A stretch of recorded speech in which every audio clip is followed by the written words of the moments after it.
No, there it is. We're live. Okay, let me go fix the front page real quick. Okay, so where is Zach is coming in, or is he just? I'll send it to him again. 1 second. Let me update the front page. Oh, here it comes. What's up? Bless you, Ashley. Thank you. Oh, bless you. Yes. Oh, here he is. Oh, is Zach coming? I'm here. Yeah, he's there. I'm There you here. go. I'm here. Now, if you notice, well, I thought I changed my profile picture, but I tried to make my profile picture a little more about my kid. It's like I'm going to find a picture of what? Oh, on your Facebook? Kid. No, on my Google account. Oh, I didn't see it. Yeah, because currently my picture is this, which is the surprised face. I don't know why I did it that way. That's like your default expression. Bewilderment, confusion. With friends like these, George, who needs enemies, right? True. Boy, it's taking a while to log into the front page.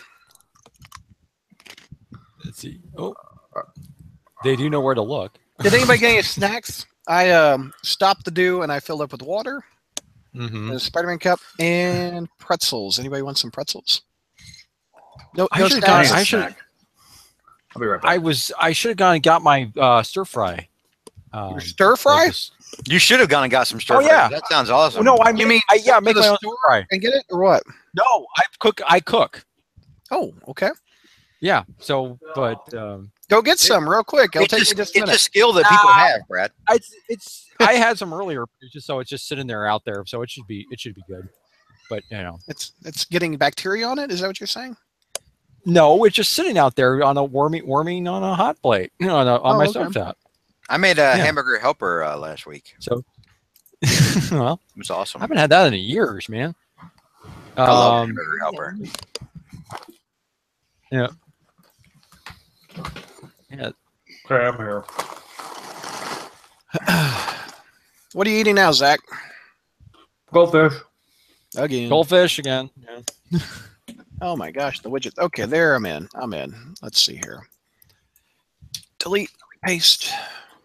Save. How many viewers we got in the room now? 11. Okay. Hello, YouTubers. Thanks for staying on with us. Oh, no kidding. Anybody else not getting audio? Can you guys hear us?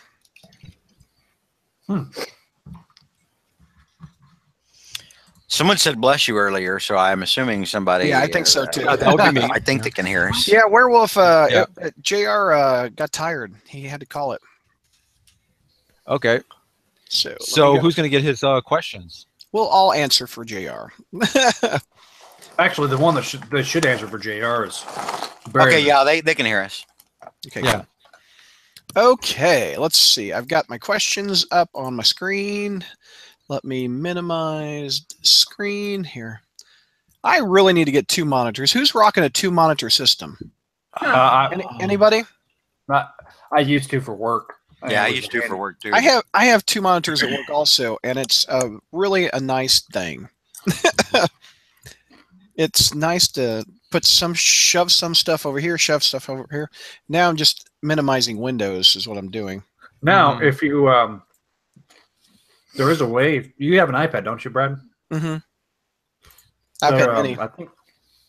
I think there. Well, since it's a mini, there is a way I think to use your iPad as a second screen if you have a Mac. Oh, I don't have a Mac. So, if you ever decide to take the plunge with the personal computer, well, I have a Mac at work and I like it. I'm learning it, but okay. Questions up. Let me make. I need the YouTube comments over here, and I need this over here.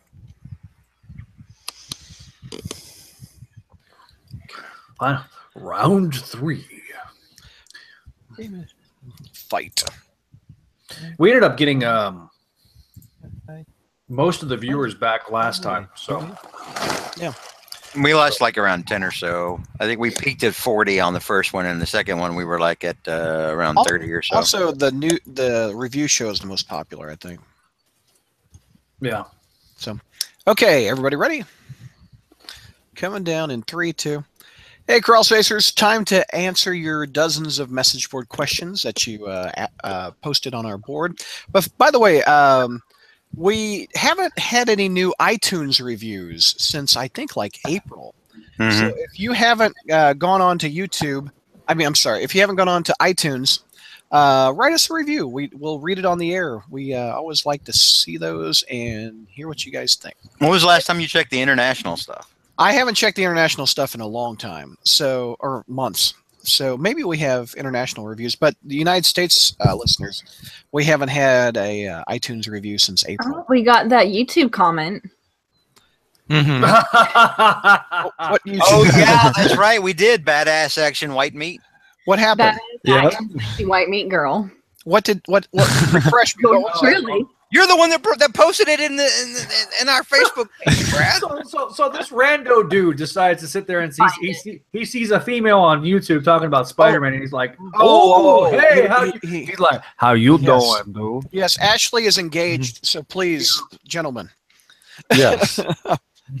Gentlemen, be gentlemen. Yeah. Also, if you're trying to make any sort of overture toward a lady, maybe not calling her badass, sexy action white meat. Badass action is good. White meat is a smell of what the heck. Yeah. That's right. I do remember that comment. That was What was it? White meat for days? white. Okay, enough. We're moving on to message board questions. The first one is from Masked Guy. Location we don't know. Hey guys and girl, this is my first time getting to ask a question on the podcast, so I'll try to make it a memorable one. Since all of you, except Ashley, because she's still relatively a new reader, are diehards fans who have been reading the character for most of your lives, I propose a fun and unique challenge for you. Name your 10 favorite Spider-Man stories by decade. I made this topic into a thread on the message board. We're not going to do 10. We'll be here till like dawn if we go through that. Yeah, we'll be here till dawn. Yeah, so there's not enough time in existence. Everybody name one, and I'll go around the horn. What's your favorite story from the 60s, George? From the 60s, probably the Master Planner thing with Doc Ock. Yeah, the first one that comes to mind. I'm going to sneeze. Excuse me. So sorry. Amazing 14 for me, Doc Ock. Oh my gosh! Wow! It's coming again. Hold on. One more. Okay, mute button. This is compelling. Will the sneeze come out? Everybody, cover your YouTubes. Okay, I ate the third one. That sounds gross. Okay. ASM 14 for me. The Hulk versus Spidey for the first time. Loved it. Mike, best story of the 60s. Well, George kind of mentioned the one I was going to go for, but if this be my destiny, but a runner-up would probably be was Amazing Spider-Man 25, where he actually fought, captured by J. Jonah Jameson. To me, that was just, not that it's anything great. It's just me. I kind of brought a smile to my face, and it was actually when I read that, it was like, I thought it was probably one of the most hilarious ones that Stanley did with that whole thing. It was great. YouTubers, thank you for blessing me from around the world. That was nice. Yeah. Zach, Zach's not there. I'm here. Hang on just a second. I'm getting visual aids. Oh no! Come on, man. He's of his picks. Oh my gosh. My pick is very simple. From the 60s? From the 60s. Okay. It's going to be from the Ramita Visionaries book. Oh yeah. Mm-hmm. That's a great story. Yeah. Favorite stories. Oh, Ashley, favorite 60s story? You don't know? I don't know if I've read Amazing Fantasy 15. How about that? The first appearance. Yeah. Okay. Okay. 70s favorite story. I'll go in kind of the same order. George. Death of Gwen Stacy. Same. Yeah. Goblin, Gwen Stacy. Mike. Yeah, same thing there. I know what Zach's going to say already. I already know Zach's answer. I know. 149. Just pull it out. Yep, right there. I know you too well. Yeah. Ashley, any 70s story?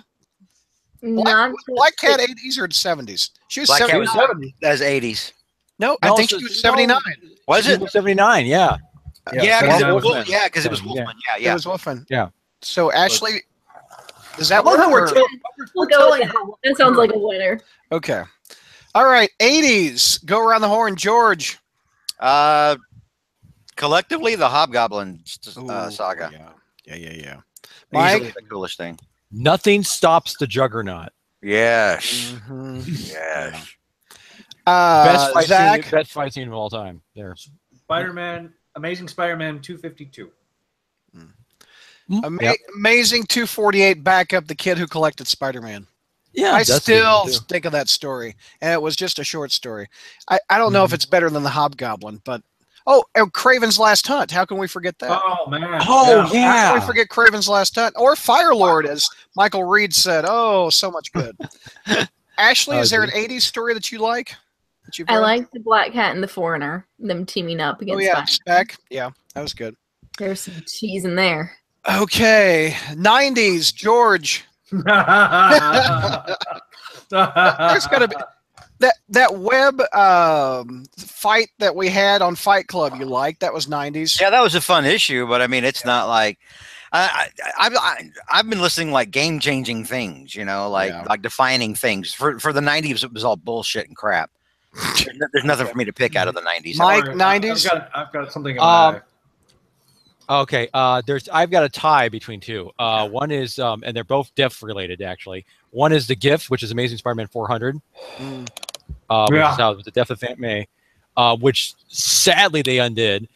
The other thing was and also the Harry Osborn Spectacular Spider-Man 200. That whole arc that he had there. I'll amend mine to agree with McNulty on the anime story.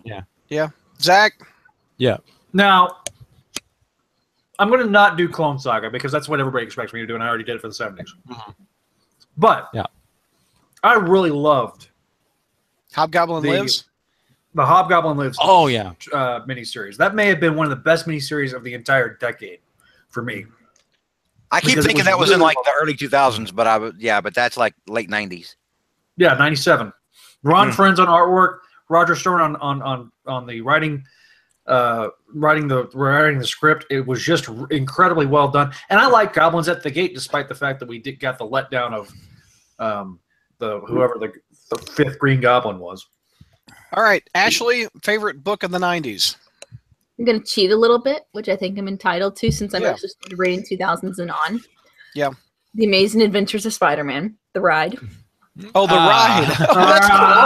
That's nice. That's quite cool. It was made in the 90s. Yeah. Ride. That's pretty That's cool. like getting somebody ladies' shoes on the Christmas episode.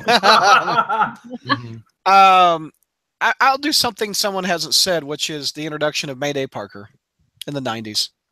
Yeah. Oh yeah. That was good. That was really good. Okay, 2000s. George. Visual 2000s. What was that? ASM 51. Which one was the one where Mary Jane came back and it was Doctor Doom in the airport? That would be 50. 50. Was it 50? Yeah. Volume 250. Yeah, that would be my favorite because that was when suddenly it was like you knew JMS understood the marriage and understood how important Mary Jane's place was in the comic books, and apparently was the only person at Marvel Comics who understood that. Mike, 2000s.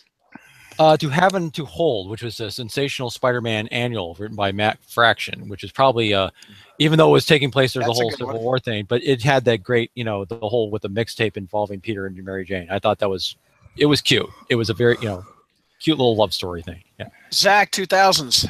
I'm going to go with a Brand New Day story, remarkably enough. The Flash Thompson issue. Oh, yeah. Good. Where he lost his legs. I like the Civil War Spider-Man Kingpin beatdown. I love that. That was Back in Black where he's beating the Kingpin down. Oh, he's in the prison.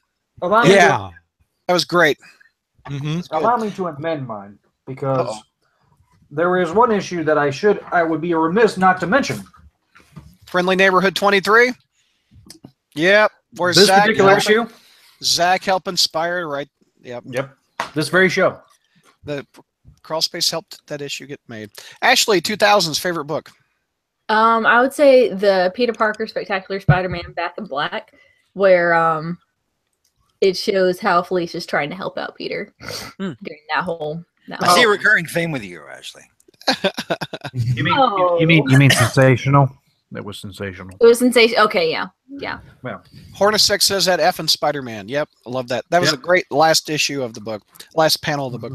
2010s, George. Good luck.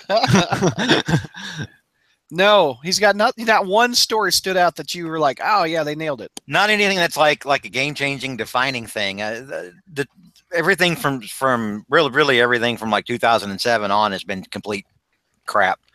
Written by people who don't really understand the character. So no, there's goose egg for me. Mike? Well, I kind of cheating a little bit. It's the first half of No One Dies, with the not the one with Devolving Massacre, but where Peter has the dream about where all the people died. The one that where Marla Jameson just randomly decides to say, "I invented spider slayers."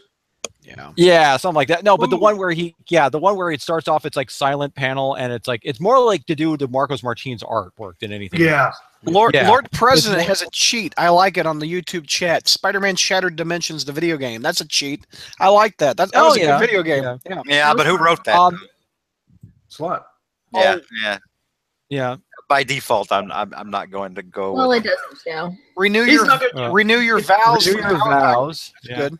Yeah, but it's not really game changing. Yeah. I mean, it's just it's an acknowledgement that the fan base still wants something back that Marvel's not willing to let go back because they just frankly know better and we can all screw ourselves. Zach, favorite book of 2010s?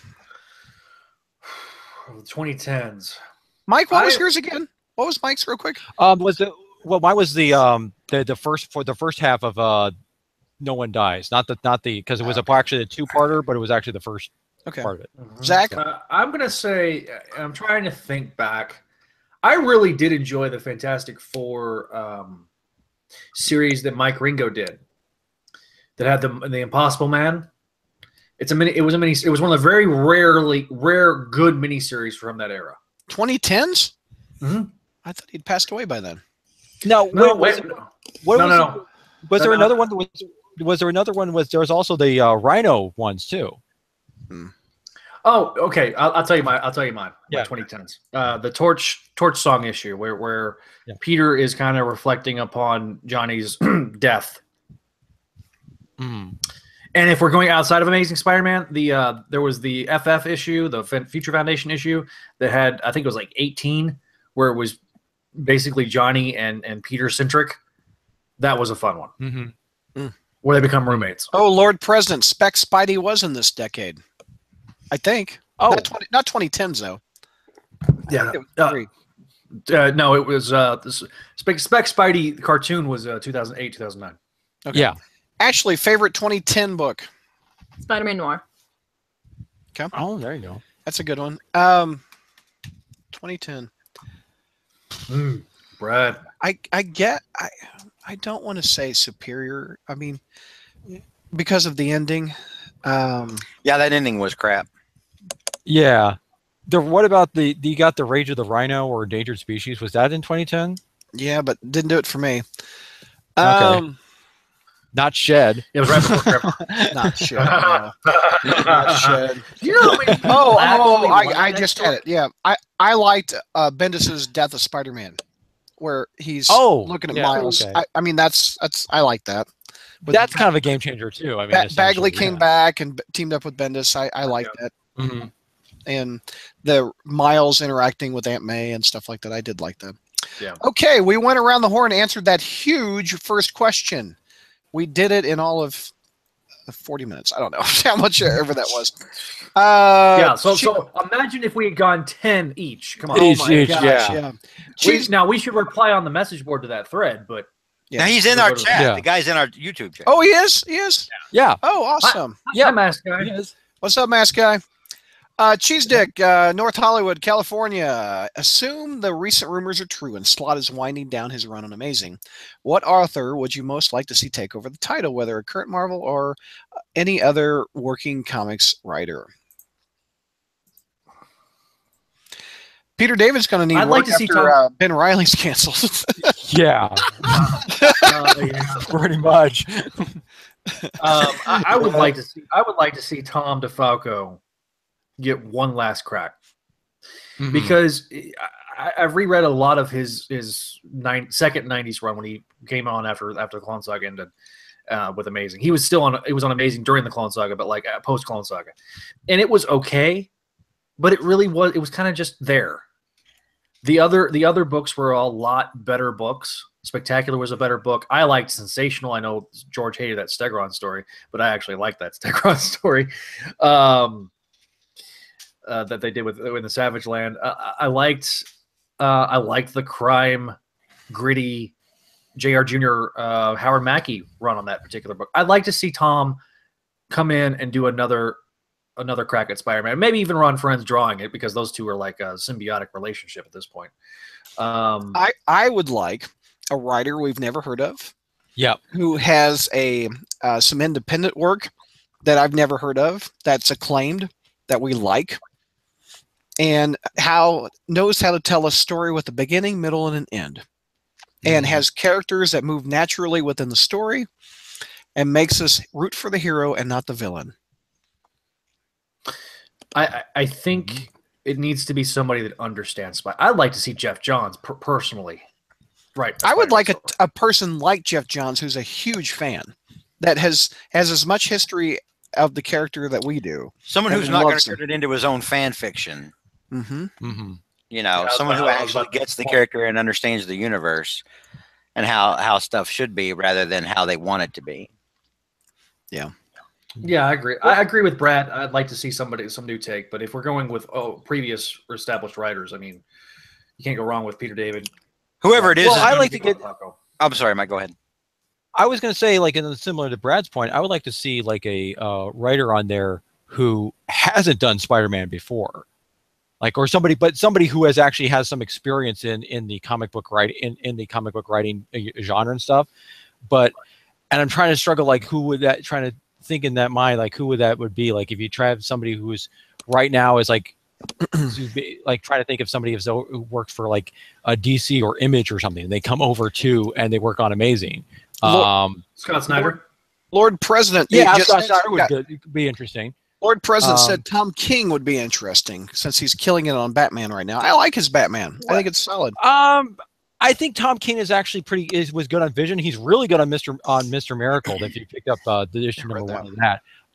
You know, it's actually pretty good. One person that I think is really good, deserves a second crack at it, because I loved his run on it, but he never got a chance to write Peter hardly at all, is Dan Jurgens. I'd really like to see Dan Jurgens write Spider-Man. He's returned to Superman. He might as well come back to Spider-Man. Yeah, I mean he's really killed Michael Reed says, so Brad wants Dr. Seuss. I will say, names aren't my strong point, but the writers of the Overwatch comics are doing a pretty killer job there. That's one guy. It's just one guy. Yeah, Michael, and I can't remember his last name now. Well, I like what he's doing. He can tell a story, tell events without resorting to gimmicks. Can, explore these characters without anything else really getting in the way. I like the kind of stories that they're able to tell. So somebody wrote George R.R. Martin. He'll never come out. It would never come out. He's too busy trying to untie the Marini's knot to get involved with Spider-Man at this point. Here's a question.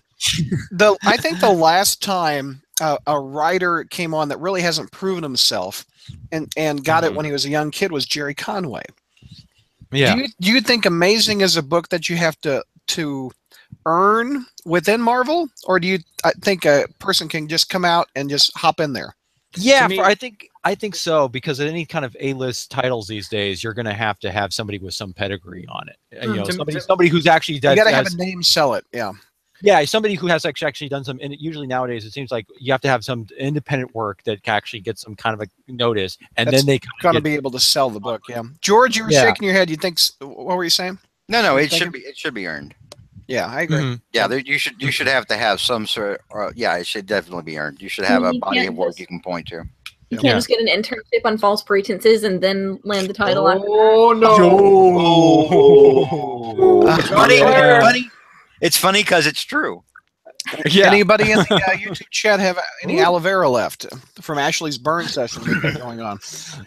She is shooting bullets of truth out there, man. This girl is on fire. Okay. So never do that again, Brad. Ever. Okay. Well, or sing "Happy Birthday" again with all of us. Different delays. We sound like a bunch of one at a time from now on. Yeah, no doubt. We need considerably more alcohol. That TNR 105 from location Mr. Rogers' neighborhood. To the gang, has anyone seen the new Marvel cartoon? Yep, we talked about it in the last episode. What's the verdict? Mm-hmm. It's funny that Josh Keaton is now playing Norman. I'd love to hear you get him back on the show and talk about it. Josh Keaton is a very cool dude, and him and I actually talked cars on Facebook the other day. I thought that was kind of funny. Cool. We were talking about Mini Coopers. He was buying a new car, and when we did that episode, he had a Mini Cooper with Spider-Man on the hood. I'm like, what happened to your Mini? And he goes, oh, I sold it a few years ago. I'm like, my wife has a Mini Cooper. And he was like, dude, they drink oil. Yes, so that's because I asked him. We had him on my show on my site, and I asked him about it. And he goes, literally, he's like, I went through 2 engines and it was done. Exactly, he said that too. Just a cool dude. I mean, even if you don't like the cartoon, he's a solid dude. I like Josh Keaton. I almost said Michael Keaton. Everybody's getting worse. Extreme Spider from New York City Prime. With Ike Perlmutter out of the equation. Perlmutter. Yeah, that's Perlmutter. Out of the equation, do some promotion mumbo jumbo, and DC essentially curb stomping Marvel right now. Are the odds Marvel will get its shit together higher or lower or the same? The same, meaning no, that's not going to happen. Ike Perlmutter is one of the biggest shareholders of Disney stock in the world. Yeah. The other being the Jobs family. Yeah. There is no way until he's out the door in a box that he's going to be leaving Marvel. And real quick, if you're talking about like the film, if you're talking about just the comics, I think it's going to be, right now there definitely needs to be some kind of structure things. If you're talking about the films, they're still doing like gangbusters. Marvel TV, the Netflix stuff. Well, these last couple of two, I mean, Iron Fist. Well, say no more with that. Defenders was all right, and so, but then they got that deal now where they're trying to do like a whole exclusive thing with the Disney streaming thing. About that, yeah. But they want to try to go exclusive. That I'm not sure how. Quick, Extreme Spider. If you read the very first topic on the board, I said one question only, so that's why I'm not going to answer your other 2 or 3 that you had. Same for Anime Hunter, had about 4 questions actually. Pick one. Oh gosh. Okay, Anime Hunter. Which one are you guys on the board? Which one do you like of those 4? Let's see here. We've got. I think the number 2. One several times. 2 we kind of talked about. Right. Peter dating Mockingbird, would he be cheating on her since he's dating Rebecca London over in the book? Has there been an issue you currently reread and find enjoyable? Or if you suddenly were tomorrow outright? We've answered that question in the past. I'm sorry, Anime Hunter. That's Mohammed. So the 4th question, I know we've answered in the past. Maybe Ashley needs to answer that. Let's talk about Peter and Mockingbird. Do you like that shipping? No, I don't mind. It kind of. Go ahead. It just doesn't feel natural. It's like it doesn't ring true to me. Like there's nothing that they have in common. Like the Ms. and the difference between like that and Ms. Marvel is that they actually played on the awkwardness with Ms. Marvel. This is just like, oh yeah, we're totally dating, and I'm like, that doesn't make any sense to me. See, this is what I find ironic about this whole thing, because I remember years ago, a while back. I don't know. The question was asked about when the whole Spider-Man Ms. Marvel thing was going on with Peter Parker and Carol Danvers. It's like, well, when are you going to allow a Spider-Man to kind of date? You go out with superheroes, like get a girl, basically have like a superhero as a girlfriend thing. And the response was that, well, we can't have somebody that's a big name like Spider-Man dating another female superhero, because that would diminish the female superhero's stature in comparison to him, because Spider-Man would just basically overshadow out of them and stuff like that, And it takes away from the everyman character. Right? Yeah. Beating everybody's head. Yeah, and I believe which is funny because in practice, everyone else overshadows Spider-Man. Yeah, right. Including people in spider vehicles fighting on the side of buildings. Yeah, but They're yeah. So combined, and interestingly enough, I think the person who actually said that was the current writer on Amazing Spider-Man. It was thing, and now here we are, and then with Mockingbird now. Although technically broke the precedent with Silk, so did they just like date though, really, or did they just bump uglies? Yeah, they just humped, man. Yeah, I mean that's I will say, I am an avid shipper. Like, to this day, I still spend way too much time reading fan fiction, which I'm not proud of, but I will admit. And you review it every month here at Crawlspace. No, I read shipping fan fiction. Shipping of who? And, focusing exclusively on the relationship and, just that kind of fandom garbage. This does nothing for me. I'm normally the one who's like, oh, yay, ship. But no, this is so bland. I'm just like, no one cares. There's nothing in this. There's been no build up to this relationship. That, and we already know where it's going to go. And I think it's kind of weird that the fact that he's dating basically Hawkeye's ex-wife. Yeah. So it's just like constantly berating him. It's pathetic. Yeah. Well, he deserves it though. Spider-Man is demasculated in his own book. Something's wrong with this picture. All right, let's go on to Zipline, the location, the town of awesomeness, population, me. Hello, Brad and friends. Thanks for taking my question. I've been thinking about this quite a bit. In terms of the recent video games, cinematic universe, and comics, what would the world be like for us, fans of Marvel, if Spider-Man was excised from the company's image because of Sony or some other studio holding the film rights? To elaborate, what if X-Men and Fantastic Four were integrated into the Marvel Cinematic Universe, but Spider-Man was left to obscurity because of pettiness on the part of Marvel CEO and executives not having the character's film rights? What do you guys think of that? What if Spider-Man was in the same boat as the Fantastic Four? I don't think the Fantastic Four are going to not be in the boat for very much longer. We got, what was it, 2014 that we got the Fan 4 stick? But there is, but they did. If you heard this year at Comic-Con, they did. There was the guy that did the Legion series, who also did. Who's also done the Fargo TV series for FX. He basically was thinking about the show. I think it was Noah. I think maybe the chat can help me out with this. The guy's name is like Noah, whatever it is. But he was I think the guy was proposing. The guy who did the showrunner for Legion, who was the showrunner for Legion on FX. Yeah, I know who you're talking about. He's basically making a Doom movie to keep the rights, right? Yeah, think about Dr. Doom movie. Yeah. So in that respect, they're gonna probably, they're gonna do one last. Probably with Fox, they're gonna do one last hurrah. Well, but they're not gonna give up X-Men. What? Yeah, but this is technically they've already screwed up. But yeah, probably but probably another Doom. This is another completely different Doom movie. That honestly, though, you know what? They can do the Doom movie. Just don't touch the Fantastic Four. Just don't touch the Fantastic Four, and then because Fox is going to screw up what could be one of the greatest screen villains if done correctly. Fox is embarrassed to even call him Dr. Doom. Think about that for a minute. Marvel, like if you had James Gunn, give James Gunn Dr. Doom, we would get an epic story.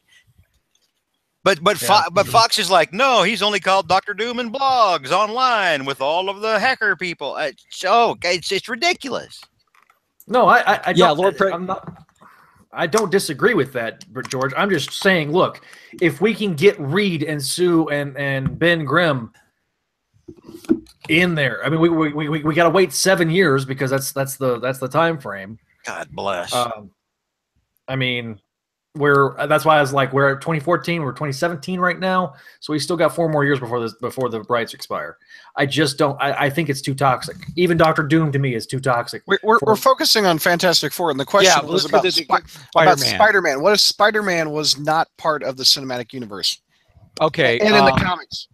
Okay, so I think I would imagine is, I would think they would probably, because if they did not own the film rights to Spider-Man or whatever it is like this, if we see a similar situation happening with I don't know if we'd see a similar situation happening with Spider-Man as we do with X-Men now. Like if you see the X-Men comics, they've pretty much gotten rid of most of the major principal characters, and if you trace them with like for instance, Wolverine is basically replaced by Old Man Logan and also X-23, and then you got all these other one thing I've noticed with the X-Men and Fox and the comics specifically, they're not creating anything really new.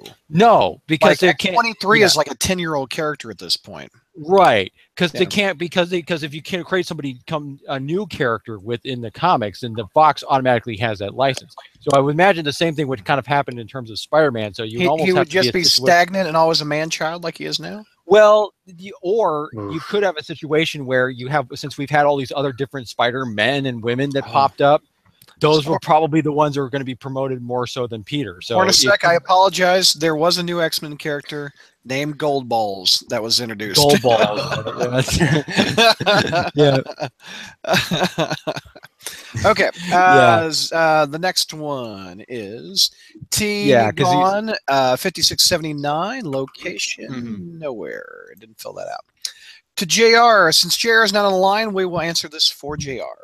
One of the extras for the Spider-Man Todd McFarlane Omnibus is an interview with Todd from Marvel Age, where he says, after the Lizard and Torment arc, the next will feature the Green Goblin, with Venom to follow, which never panned out due to restrictions McFarlane had with stories and villains from editorial. Knowing how the Masks story turned out, with Todd using the Jason Macendale demonic hobgoblin, do you think his original plan was to feature Harry as the Goblin, murdering people for religious means, before editorial smartly stepped in? What do you guys think about that? Would that have been a better story? No. Okay.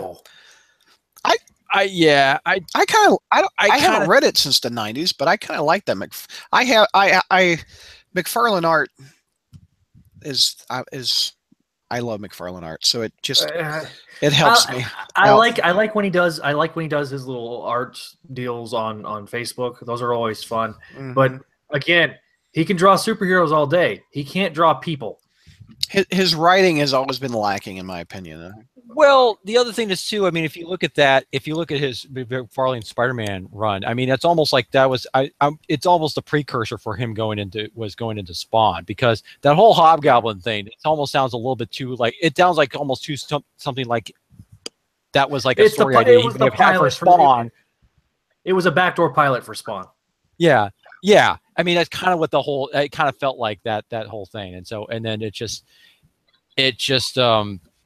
I think in terms of that whole like McFarlane's Spider-Man thing, I'm not so much a big, I mean, even though I kind of like horror stories, I don't think horror kind of elements really fit in a Spider-Man comic necessarily. It just kind of feels kind of off. I mean, it's just tonally and stuff. Kind of like Spider-Man in space. Doesn't feel right.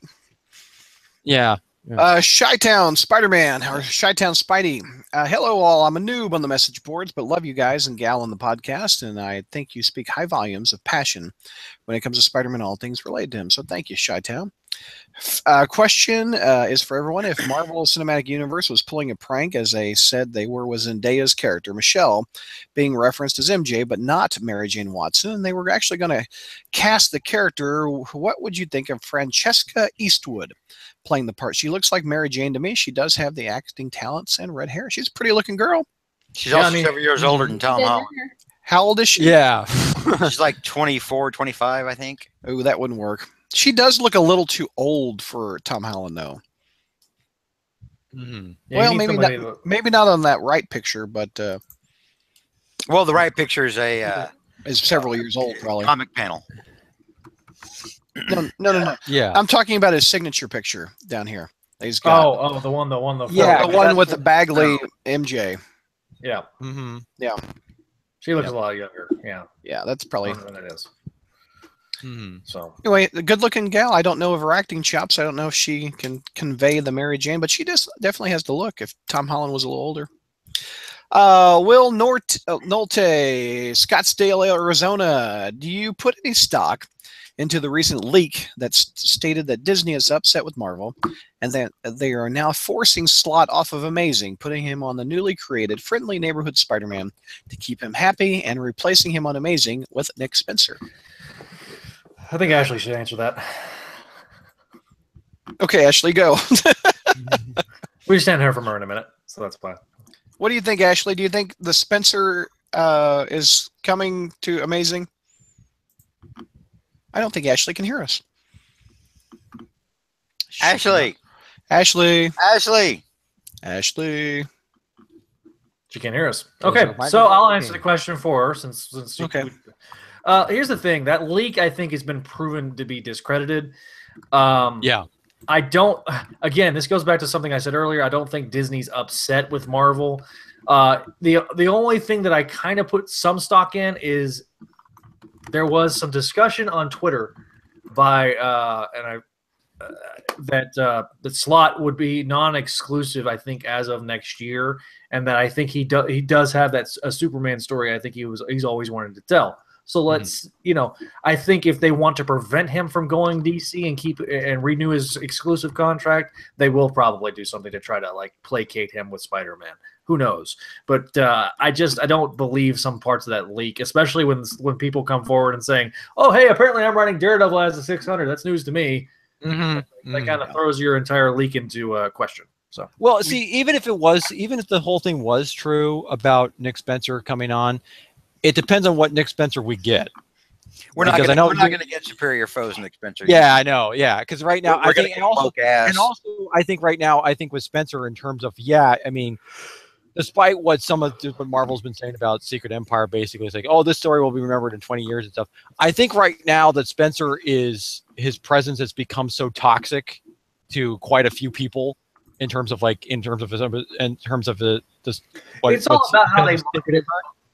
It's all about how they market the book. Yeah. But Marvel wouldn't care how toxic they are. Look at the way Dan Slott talks to fans online. That's true. But Marvel, I mean, but again, this thing got. I think this got some. I mean, this did get attention. It did get attention. It did get attention, and sometimes not very good attention necessarily. But so did Dan Slott. Yeah, true. But if you specifically called out by name at the Atlantic. That's true, but I mean, if you look at Marvel Legacies, the stuff that's supposed to be coming out of Marvel Legacy, Nick Spencer's only on one book, and it's a one shot. He's not going to be that not brand X. And I also think that he's kind of hiding for cover because again, it's going to be and Nick Spencer returns, and he's going to return on the Amazing Spider-Man. Right. Yeah. But I mean, they could do that. I mean, but it's just right now. I think it's just because at this point, I'm just ready for new blood. I want somebody new. If he can nail the humor and not have Spider-Man look like a chump, that'll be a win. The thing was that when we first talked about this, 2 or 3 months ago, we pointed out, I was like, don't get your hopes up about this. Because it's because Slott's probably not going anywhere. Don't pin your hopes on this and don't do it on Spectacular. What do you think of Slott getting a satellite book? I don't care. I just want the guy off Amazing. I don't care what he does after. I don't think he wants to write Spider-Man. You don't think he wants to write Spider-Man? Why? I think he wants to. Yeah. Because I mean, look at how much effort he puts into it. Look at how he writes them. It's just miserable. He writes them as just this miserable, incompetent person. And I don't know if that's how he honestly sees the character, or if he would just rather be doing something else, like writing Doc Ock. But I just don't think writing a character of integrity and accountability is really his strong suit. Yeah. I don't think it's something he really sees through Peter's eyes. Right. Okay. But also, the first part of that was that Disney was mad at Marvel for Slott and wanted Slott off the book. Disney doesn't even know. I mean, Bob Iger hasn't even heard the name Dan Slott. Probably, I doubt that very highly. They wouldn't know. Knows who's on ESPN and not. Marvel could publish a cover, could do a series of variant covers where it's literally just superheroes flipping the middle finger at the reader, and Disney probably wouldn't note it. Yeah. All right. Big Al, location. My cat's name is Felicia. There you go, Ashley. Yay. He's from England. That's where you live? Yeah, this is where he lives and his cat. Well, that sounds odd. Oh, God. This You live in Ashley's cat because that thing is a horse. Oh, no kidding. He thought they smelled bad on the outside. A family of 5 could live inside Ashley's cat. To the JR and Brad. I don't get a the, I get and Brad. Imagine for a moment Peter hadn't died in the MC2 continuity. How would he and Mary Jane have handled Mayday eventually moving from their home in Forest Hills and getting her own place? For the sake of argument, let's say she wouldn't be living in Manhattan like Peter did when he moved out. So we're talking Mayday Parker, right? Where the hell is she going to go? Mm-hmm. Well, she moved out of her house. I can see her getting her own bachelor pad, maybe with a roommate. Who would make a good roommate for Mayday, Zach? Yeah, but the thing is, she's moving out of Manhattan. I don't see that. I don't see that either. Didn't Felicia have a daughter in that series? Yeah. Yes. Mm-hmm. Maybe roommates with Felicia's daughter. Yeah. Yes. Yeah, Felicity. Well, Felicity. That's right. Yeah, Felicity is one of those characters though that she's a little bit younger than Mayday, so it probably that creates some tension. So there could be some storytelling done with that. I think Peter would have.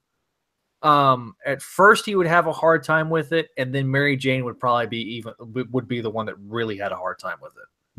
To make sense. At first, I think Peter would be like, I don't want to do it. Then he realizes, I came into my own as a man when I moved out of Aunt May's house. Yeah.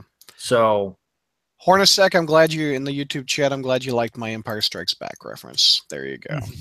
What was that thing that Han Solo was riding? What were those things called? Tauntauns. Tauntauns. There you go. There you go.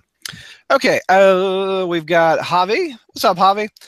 In Austin, Texas. What were your thoughts on the most recent volume of Spider-Man 2099 and a very unlikely continuation in Defenders 2100? I think I'm one of the only people that read it. George, did you stop reading it? I think you did. Yeah, I did. The story for me went kind of wonky, and it wasn't even. You dropped off after Secret Wars took over. I dropped off like I wasn't. I didn't stick around too long after the new volume. I wasn't really a fan of the new costume. Like, oh, here's my new armor. Here's my new Parker Industry stuff, and there was too much Parker Industry crap in it, which had to be there. I understand that's not on David. That's on editorial. Mm-hmm. So it just wasn't something that I wanted to read. I was like, I don't. Yeah. I thought it ended pretty good. I mean, it ended as good as it could. Well, I thought. I mean, it's because I read the last issue of the thing just out of curiosity. Yeah, and it's just like, okay, on the one hand, okay, you get him back to the future, but at the same time, you kind of like, if you really kind of think about the circumstances of how he got back, it's kind of like, oh, that kind of sucks for Tempest. Essentially, but with this character that he's kind of David's been kind of building up for like all this time, and then all of a sudden it's like, oh well, okay, I guess we're doing a legacy, we're going back to normal kind of thing. But it was just like, it's just kind of feel like, but yeah, it's kind of, I don't know, but I mean, I don't really want a Defenders 2100. Do you, Mike? 2100. Yeah, I don't really want that. It's kind of, they got to do something or whatever it is, I guess, with it. But it's Ashley, compliment to you from Masked Guy on YouTube chat says you made a very insightful point about how Slott treats the character of Peter Parker. Very good. Let's see. The other comment or the other post was from Mr. Metz. For each of you, what's an insight about Spider-Man that you have that most people don't? George. Well, I know I can compare that to people at Marvel. I understand that the character is about responsibility and not youth, and that's nothing apparently Marvel understands. That's true. Past that, I mean, it is, and I'll get called elitist for this, but I don't give a shit. I mean, but I do like when I was sitting through Homecoming, and I was watching Homecoming, and people were enjoying Homecoming and cheering, and You know, and sometimes when even people like Brad think, oh, I loved it when Spidey said, holy shit. I think in my head, there's a part of me that pops in and says, you know nothing of Spider-Man. To me? Yeah, even to you. Because if you like Spider-Man, you should know Spider-Man would not raise the curse. What? I'm not touching this. No. I'm being open right now. I'm being like I'm on Oprah. I am laid bare. I mean, there's a part of me that sometimes thinks that, you know, I look at certain ways and I'm like, well, that's not at all how the character would react. That's not something that the character would do. And when people love it, I'm like, it makes me question them. I'm like, you know. No. So basically, if they don't fit into your Spider-Man worldview, that they're wrong? Yes. Now, there's two things I think I can think of. Hornacek says, look under your seat, George. There's a key to a free car. You get a car. You get a car. You're on Oprah, sir. First of all, I think this is a good question Metz asks. But the second thing is, I mean, there's two things I can think of in terms of Spider-Man. I'm not sure, maybe others have all kind of voiced insights. But the first is that this idea, going kind of on this idea of him being like the kid, like, oh, he has to be a kid. That doesn't necessarily mean he should be in the same things that kids are into. Like the idea is it's supposed to be that he's put in a situation where he's kind of forced to grow up. Essentially, if you really think about his origin story, I mean, it's literally like he is just kind of thrust in. He's kind of almost like, because when Uncle Ben dies, he has to become the man of the house and has to kind of become Lord President had a good line. He said, I think a 15-year-old would cuss if they saw a dude grow to be 100 feet. I think a 2017 kid would cuss. I don't think a Spider-Man is not just a. I don't think a 1960s kid would cuss. Spider-Man is not just a typical teenager. No, he shouldn't be. He never has been. Yeah, he should be. So to apply these to attribute these things to Spider-Man is erroneous. Oh yeah, but he's the other everyman hero. Yeah, but that goes. George, you cuss, and you're the everyman, right? I cuss. That's not saying I want to see Spider-Man cuss. Yeah. I didn't want to see Doctor Strange call a guy an asshole in his movie. It's like hearing Darth Vader call somebody a jerk off. Yeah. The other thing is too, I think sometimes we kind of forget about Spider-Man. I mean, he's supposed to kind of subvert the kind of superhero stuff, because I mean, when he started out, I mean, the guy that everyone thought of as superhero was like Superman, and you know, and so because Spider-Man, he kind of is supposed to be kind of a subversion of what the Superman whole idea was of that thing. So I think the idea, I think in some ways you have to look, if you're Spider-Man nowadays, it's almost like what we could see of as conventional superhero tropes now. It should kind of like, he should be the guy to subvert those. Not so much, not going into stuff like Deadpool or anything too much. But kind of on that same level a little bit. If Peter was like every other teenager, he wouldn't be an outsider, which is part of the appeal of the character to begin with. No, and one of the things I want to dovetail off on Mike's point is that for some reason there's this obsession with Peter Parker in high school, which was only in 30 some odd issues of Spider-Man. Is something that I think is fundamentally flawed. To me, what makes far more sense in Spider-Man is his college era, because his college era was the longest era of them all.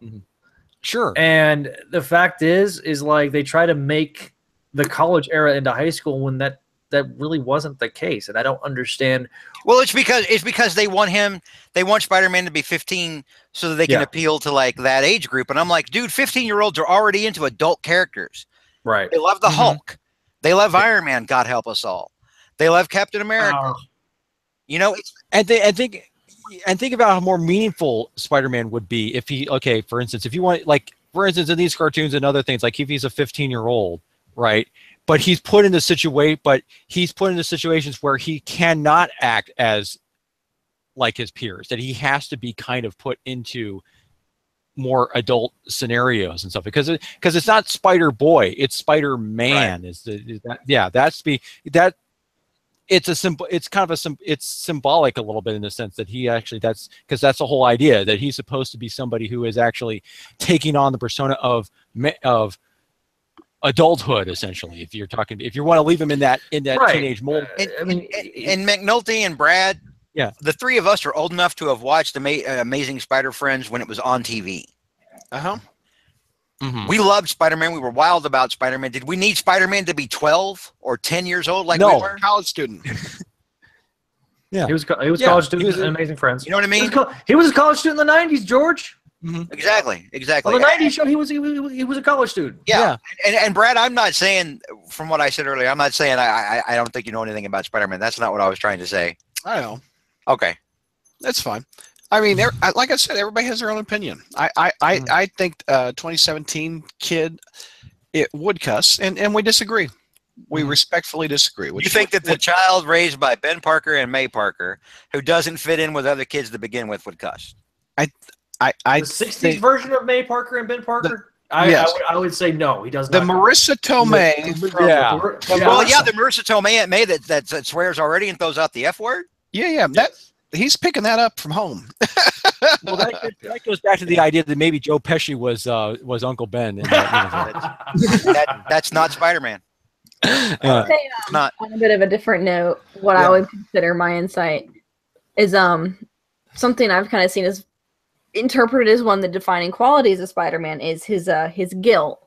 That's just kind of one of the driving forces behind his actions and his decisions, and many stories.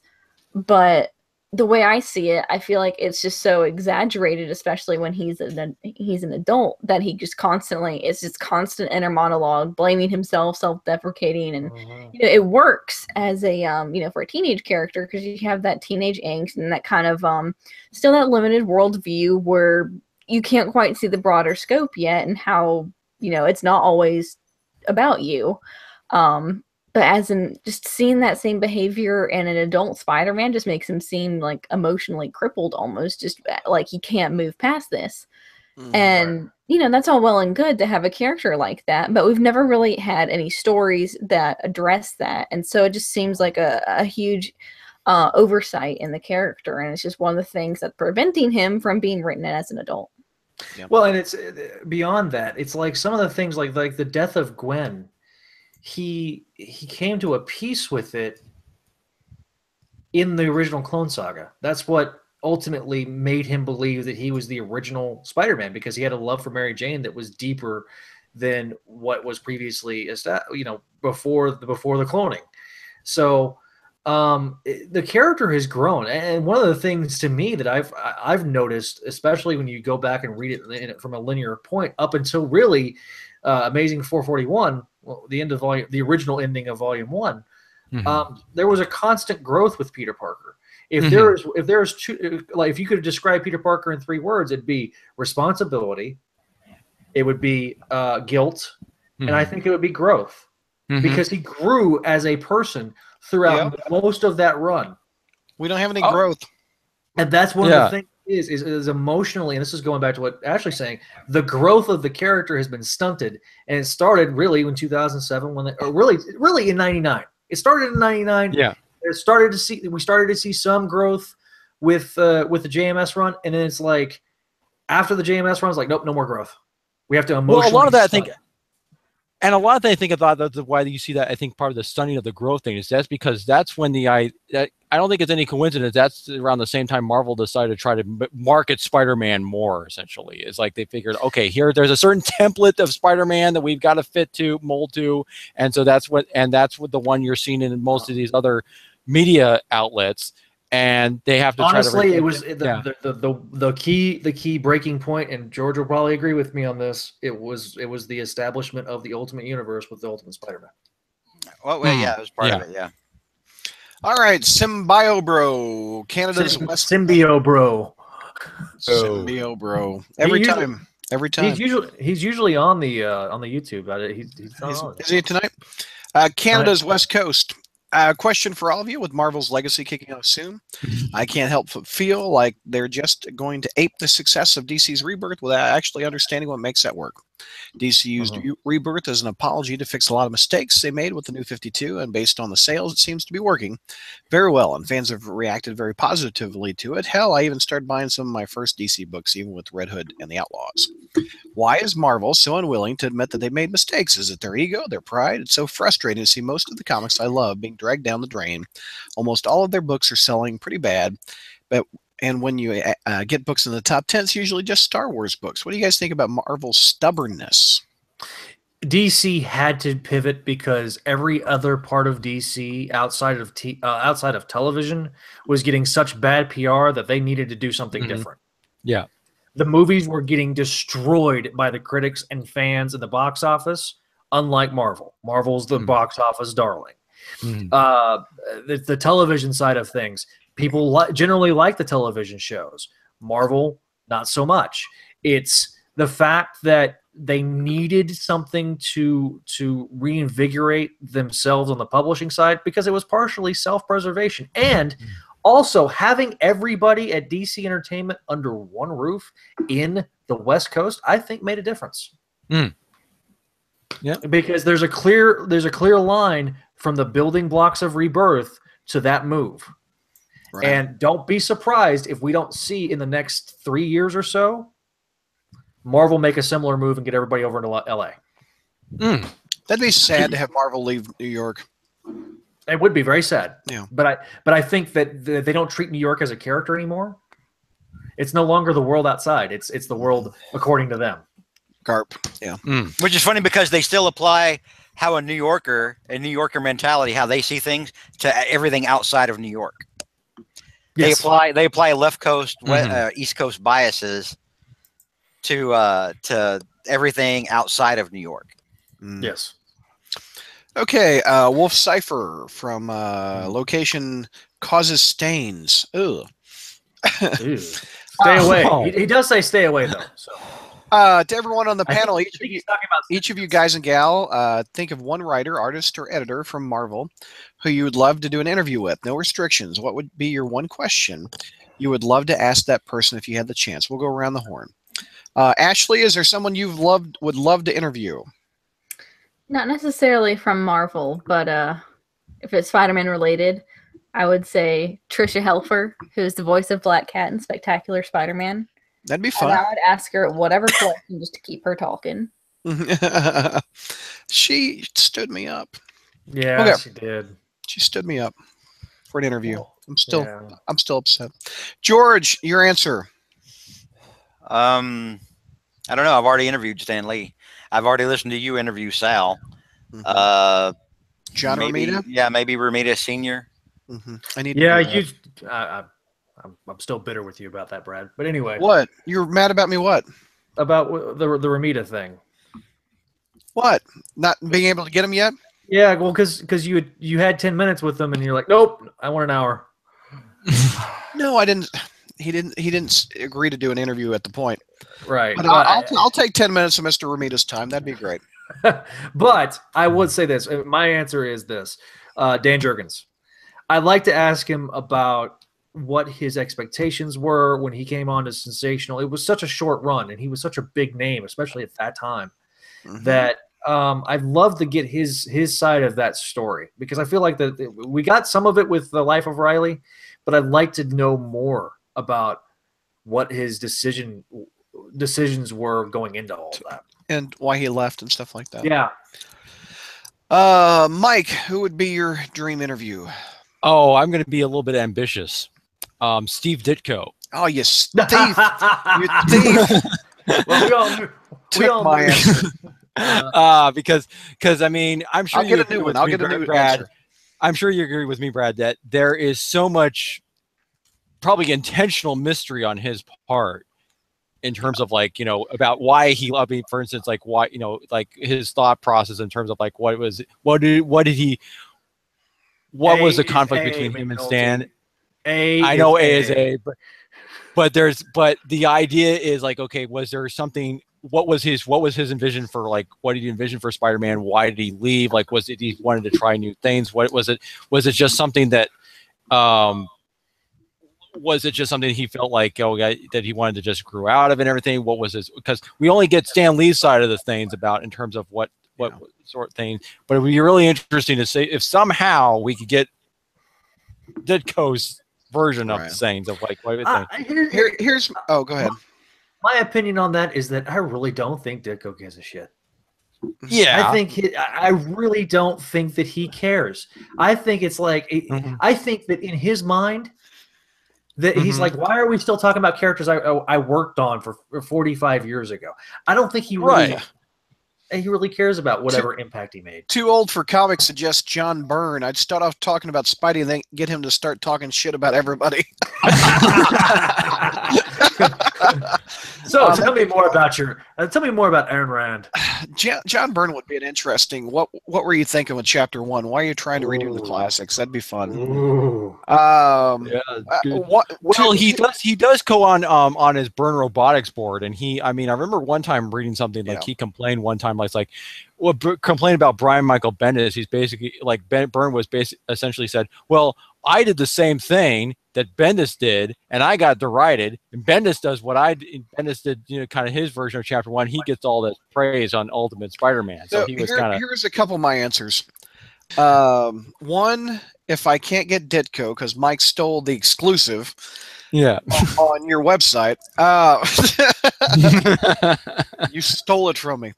John Romita also is up there. Todd McFarlane's up there. I've tried back and forth. I haven't tried it this year. His PR people said earlier in January of this year would be doable. I haven't gotten back to him. Todd McFarlane, JMS would be a great interview. Especially now. Yeah, especially 10 years later, JMS would be a great interview. So here's one that no one, I don't think, would say. Jack Kirby. Oh, well, you know, the man's dead. But he's dead. This is not, we're doing hypotheticals. You want to do a seance? Get your Ouija board. I want to ask him about that Amazing Fantasy 15 cover he drew. It's one of the most iconic images of Spider-Man, and Jack Kirby drew it with Steve Ditko inking it. Right. That would be an interesting thought. And in the lawsuit that he had with Marvel, he's claimed that he created Spider-Man. So that'd be interesting to see what his thoughts are about creating Spider-Man. So, all right, that was my answer to that. Oh, the other one, another guy interview that would be nice to do. Jim Shooter. Yeah, I've already done it. Oh, you've already done that? Have, okay. I've already done that. Yeah, to all of us though. Yeah, I got you. I would love to talk to Shooter for like a couple hours. He's a very, very nice guy. The look on Ashley's face says Ashley wants to talk to Shooter for hours. No. Okay, very last question from Frontier. To the gang, how would you compare and contrast the recent major push of Otto as a villain in Dan Slott's Spider-Man to the push Norman got during the 90s? Does one work better than the other? Oh, I want this one. Go ahead, Zach. I'll go first on this one. Here's the thing: the Norman push of the '90s was born out of panic, but gave birth to a fabulous series of stories that ended spectacularly bad. The Citizen Osborn storyline that started with Spectacular 248 and ran through 250. And then, of course, was the status quo. I enjoyed the crap out of it because Norman was just a magnificent bastard. Everything Norman did at that point was to just screw up Peter's life. He promotes Flash Thompson, the former bully of Peter Parker. He buys a 51% stake of the Bugle and bails it out and makes it to where the Bugle is even worse because you got Norman and Jonah. You've got Norman manipulating Spider-Man into beating the living crap out of him on camera, and then he broadcasts it all over the country, and then it results in the Spider Hunt storyline. That particular, and then you saw the stuff that Warren Ellis did with the Thunderbolts. The problem with Norman is the problem with Norman is that Norman petered out. I see what you did there. That wasn't even intentional. But it's also it's almost 2 o'clock in the morning. So, yeah. But with Otto, it's the same thing. I think it started off good as a concept, but then it's ultimately just petered out. The thing is about Norman's push in the 90s, even through the Clone Saga and stuff like that, I was still rooting for Spider-Man. He moved to Portland. I was rooting for him to come back. I'm like, take the crown back from Ben. Right. Well, the other thing you got to remember though, with Ock's storyline, I'm rooting for him. Yeah, I'm rooting for him to get Parker's arrogant dumbass. Right, but the thing we got to remember sometimes about Doc Ock, and I think even before I became on the podcast, and other people have probably mentioned it, Doc Ock for a long time was kind of almost like became like a big just kind of a glorified punching bag for especially after for many even in sort of like even like in some of the more better during the 90s, especially even they brought back all the Sinister Six and everything like this. You know, it gets killed off and everything like that too. But, so I think the idea that I kind of appreciate the fact that Slott did kind of elevate his profile a lot more and kind of like did things with him that you wouldn't otherwise think about, like kind of helped to kind of, flesh out his character a little bit. But right now it's kind of fallen into the trap a little bit too much, like, because a lot of people kind of glommed on what happened with Superior Spider-Man and how they were like, thought this was all great. Now they've kind of gone overboard with, they've sort of tried to go with trying to make him kind of do a Superior Spider-Man redux with him now. And it's kind of feeling like, you kind of want him to be kind of wish he was Doc Ock again, rather than what he is currently necessarily. I mean, I think it's just a little bit, it's like Zach said, it's gotten too much. It's petered out. Yeah, petered out. I mean, that's the best way to describe it, because at the end of the day, Otto knowing that Peter Parker Spider-Man is something that you can explore and you can mine stories for. Same thing with Norman. But the fact is that they keep going to the same well over and over again, and there is no growth. It's like you did all this growth with Otto, and then it's like you just stunt the growth after a certain point, and it becomes stagnant and it becomes repetitive. You've got to push.